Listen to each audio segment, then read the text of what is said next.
Olá, professora. Agora eu vou fazer o vídeo, então, a seu pedido do tema da semana 1, né, que é o pós-positivismo no estudo das políticas públicas e a virada argumentativa. Né?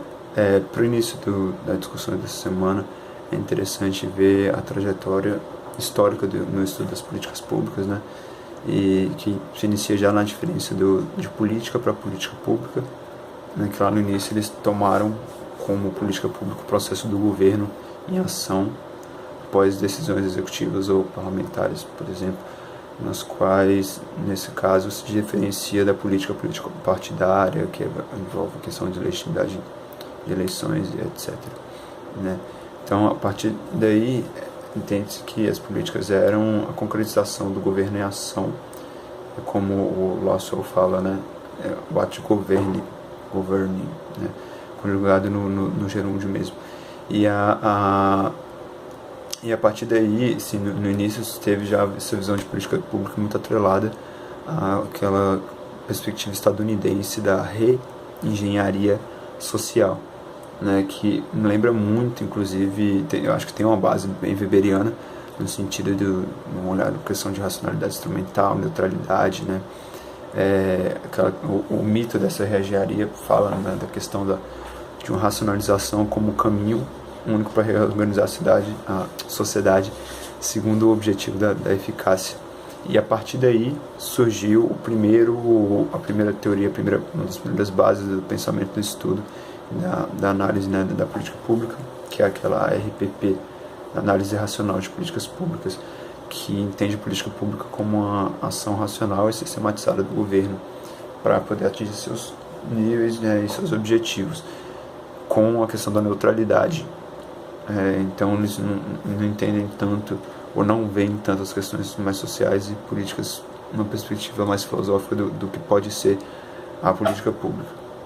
Ao mesmo tempo, em outros lugares, né, França e Itália, principalmente, como é colocado num dos textos orientadores, ao mesmo tempo surgiam visões diferentes do que seria a política pública, né, com um olhar menos normativo, né, contra essa questão da neutralidade e um puro institucionalismo, neo-institucionalismo, né.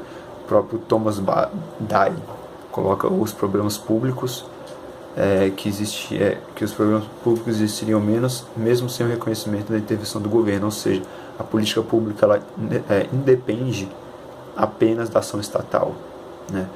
E é a partir de daí que outros autores começam a defender também a questão até de atores do setor privado e de outros setores para o estudo do pensamento das políticas públicas, né. E aí a gente coloca hoje terceiro setor, né, como já falei em outros vídeos, consultorias pode ser também, e a ação de atores públicos e privados, né, como o Nader fala, no governo para governarem os problemas públicos. Com isso, né, com essa pluralidade de pensamentos, foi surgindo a necessidade de uma classificação dos estudos das políticas públicas e, né, um deles coloca que seriam 4, né, um conjunto mínimo de 4 grandes escolas de estudo, né, a análise racional das políticas públicas, né, que seria uma visão prescritiva dedutiva, né, a visão de políticas públicas, né, public policy, que seria descritiva indutiva, a escolha pública, que seria a public choice, né, o descritivo dedutivo, e a indagação pública, policy inquiry, prescritivo indutivo, que entra na outra parte da discussão da semana, né, com a teoria pensamento, né, do Frank Fischer, que é a escola do Policy Inquiry, que tem uma matriz pragmaticista, né. Ela entende que a qualidade de política pública é um atributo do problema que derivou e não do ator que a desenhou e implementou. Ou seja, a política pública não necessariamente vai partir de uma visão normativa do Estado, não necessariamente vai ser produzida pelo Estado, e ele entende a política pública de uma forma diferente, né? Então, para aqueles anteriores, né, talvez os positivistas da ARPP, eles viam, como é colocado como um dos exemplos em um dos textos, a política, por exemplo, o Bolsa Família seria uma política pública porque ele estaria resolvendo aquele problema público. A partir dessas visões pós-positivistas, né, a política pública seria o Bolsa Família não seria política pública seria o problema. O Bolsa Família seria um instrumento que estaria realizando a ação para buscar resolver esse problema, né? Uma resposta multilateral não orquestrada necessariamente por um único ator, né? E aí, inclusive, lembra um pouco da questão da Miralda Revés, né, que a gente estudou no outro texto, porque pelo menos o que eu entendi é que essa visão ela compreende uma multiatorialidade, né, e um modo de ver o fator social coletivo de mobilização. Depende da visão do objeto e não necessariamente de quem está fazendo a ação desse objeto, né? E aí o Frank Fischer fala sobre a questão das políticas públicas da casa, que seriam um conjunto de ações de diferentes atores públicos e privados para estar solucionando, pensando nessas políticas públicas. E esse conjunto não seria único, pois depende de quem observa. E por isso, novamente, que eu falo que me lembra um pouco da questão da mirada ao revés. Nessa abordagem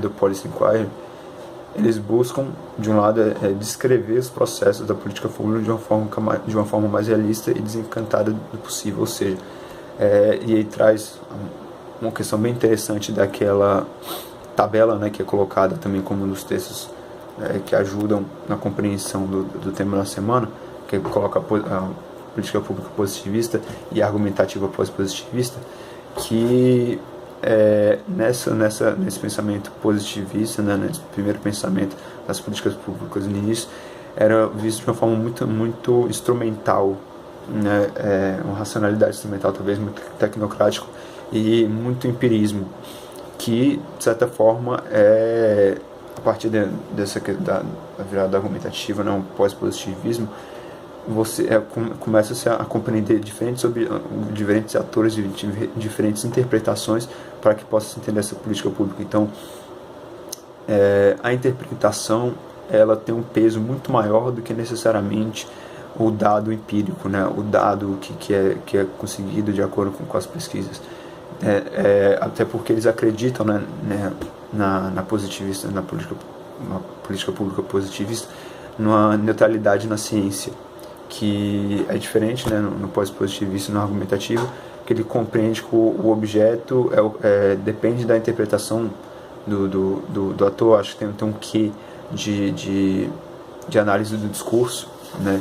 Aí eu até lembro um pouco de Foucault também, no que eles colocam de que o objeto empírico que o pesquisador procura mediar está enraizado em sua própria compreensão do mesmo, ou seja, não tem como ser neutro a partir do momento em que o próprio pesquisador tem uma ideia do que aquilo ali pode ser, mesmo que ele não necessariamente coloque suas ideias, ele sabe o que ele está fazendo. Então a neutralidade ela não é tão interessante assim, né? E novamente com questões que eu achei super interessantes